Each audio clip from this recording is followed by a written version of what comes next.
diinginkan untuk Rizal Mansur ungkapkan dalam kotak saksi tersebut adalah memprejudiskan bukan saja kes ini, tapi karakter ataupun kredibiliti Rosmah Mansur yang akan diambil kira oleh mahkamah kelak.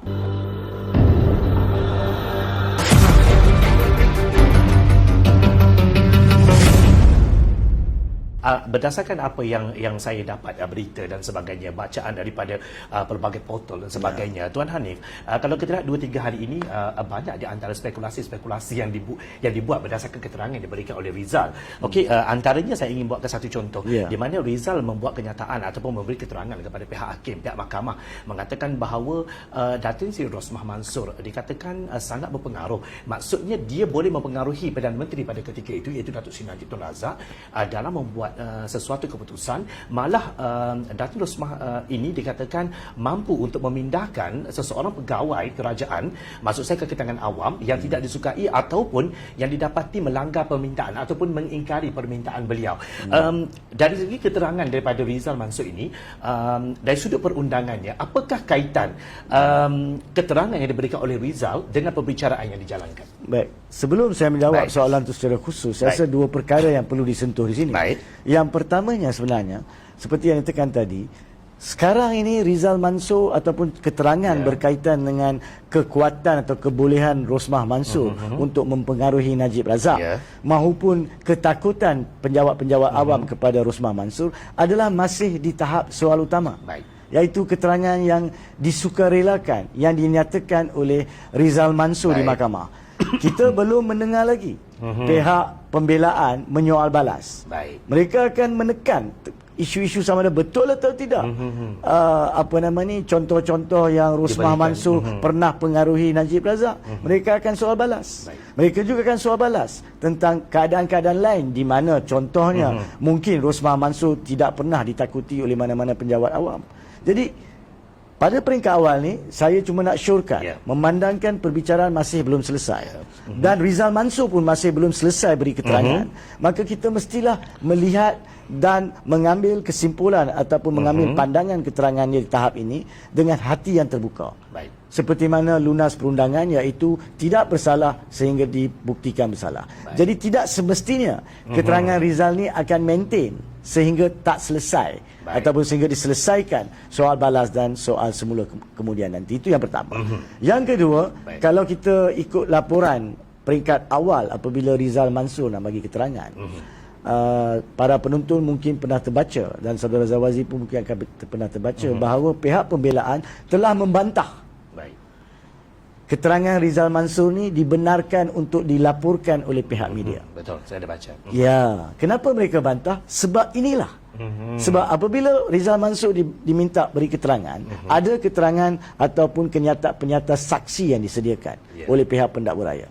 Penyata saksi ini diserahkan sebelum Rizal Mansur masuk kandang ataupun kotak saksi kepada pihak pembelaan. Jadi pihak pembelaan dah baca. Bila dia baca, dalam pandangan mana-mana peguam bela yang munasabah, apa yang diinginkan untuk Rizal Mansur ungkapkan dalam kotak saksi tersebut adalah memprejudiskan bukan saja kes ini, tapi karakter ataupun kredibiliti Rosmah Mansur yang akan diambil kira oleh mahkamah kelak. Jadi oleh itu, mereka tidak ingin perkara ini didedahkan kepada pihak media terlebih dahulu sehingga mahkamah membuat rumusan berkaitan keterangan Rizal Mansur. Tapi setelah mendengar hujahan kedua-dua pihak, mahkamah bagi dalam pandangan saya secara tepat telah mengatakan bahawa ataupun menolak permohonan peguam bela Rosmah Mansur di atas konsep bahawa setiap perbicaraan adalah perbicaraan terbuka. Mahkamah terbuka yang dibenarkan semua pihak pemberita melaporkan untuk kepentingan awam.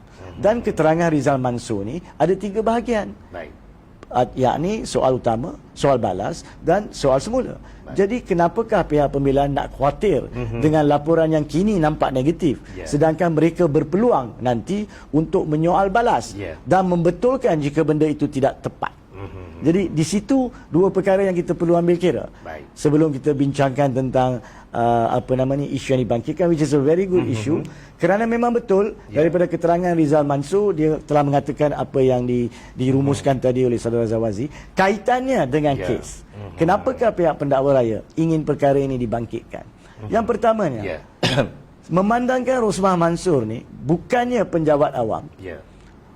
dan dia juga bukannya ahli jemaah menteri.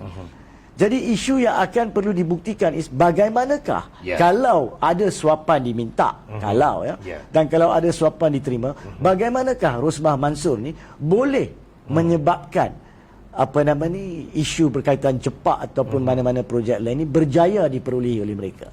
Jadi di sini faktor atau keterangan kononnya Najib Razak mudah dipengaruhi cuma oleh Rosmah Mansur menjadi satu isu yang boleh membantu pihak pendakwa raya menunjukkan rentetan peristiwa kaitan pengaruhnya dengan Najib dan juga karakternya untuk mempengaruhi Najib menyebabkan mudah untuk dia memperolehi rasuah bagi tujuan mana-mana projek. Itu tujuan dibangkitkan berkaitan Najib.